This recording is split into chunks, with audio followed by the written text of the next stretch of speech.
So in art, usually the artist only really has to care about themselves. They think about what subject matter they like. They think about what materials they like. They think about what message they want to get out to the world. It's a little bit about them. But designers, they have to make their creations, their designs, about somebody else. They have an audience who they're going to want to buy their stuff. And they need to put themselves in the mindset of that person. And they do that using empathy. Empathy is when you understand how somebody else feels and operates, and you kind of get into their mind. And usually we do that so that we can be supportive of somebody, so that we can be like a good friend to them or a good citizen like in their community. But with designing, designers do that so that they can make the best product for that person, so that person will pay for it. So they use something called an empathy map. It's a tool to help them work through different aspects of that audience. And it starts with figuring out what that person's problem is, like in a good way. So I might be a shoe designer, and I might think about my target audience as being kind of funky, kind of different, off the beaten track, and their problem is that they want funky shoes. So in the middle, I'm gonna write what I know about this audience. They want funky shoes. Okay. If I know anything else about the problem, I add that. So they want funky shoes. They still want them to be comfortable. Because, oh my gosh, could I so design some funky shoes that were not comfortable at all? Then there's 4 categories. First, what would that person say about this problem? So they might say, all shoes look the same.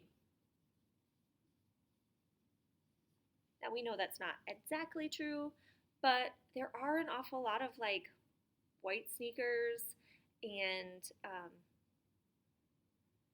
like solid color slides. Like there's categories, and a lot of shoes fit into a category. So they might say all shoes look the same.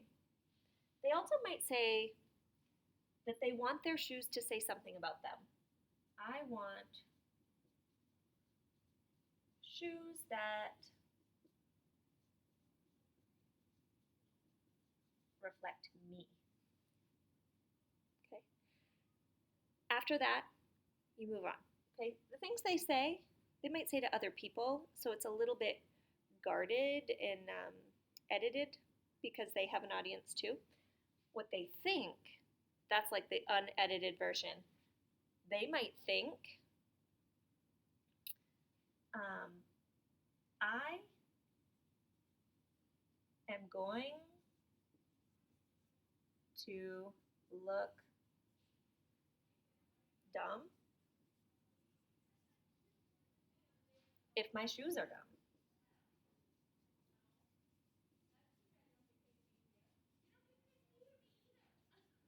And that speaks to that insecurity. I mean, we buy stuff because we want to feel good. Okay. If your shoes don't match what you want, you might not feel good.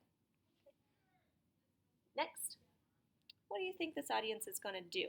They're going to look at websites.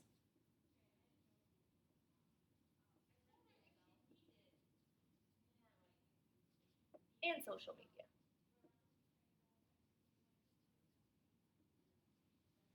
Because that's where we do our shopping now. 15 years ago, they would have gone to shoe stores. Now, they're going to look at websites and they're going to look at social media to find what they're looking for. They're wanting funky shoes. They're going to search for it online. They're also going to maybe do some eliminating out of their own closet. So they're going to get rid of some shoes. And last category, what are they feeling? Okay. Maybe they're feeling rambunctious. I don't know how to spell rambunctious. Something like that. If you want funky shoes, it's because you feel a little funky. Maybe they're feeling like they need like a jolt. Maybe they feel like they need something new. Okay? Maybe they're feeling like life is boring.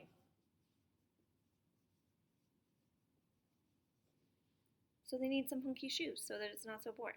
Okay? This gets us in the mindset of somebody who wants funky shoes so that we can design better funky shoes.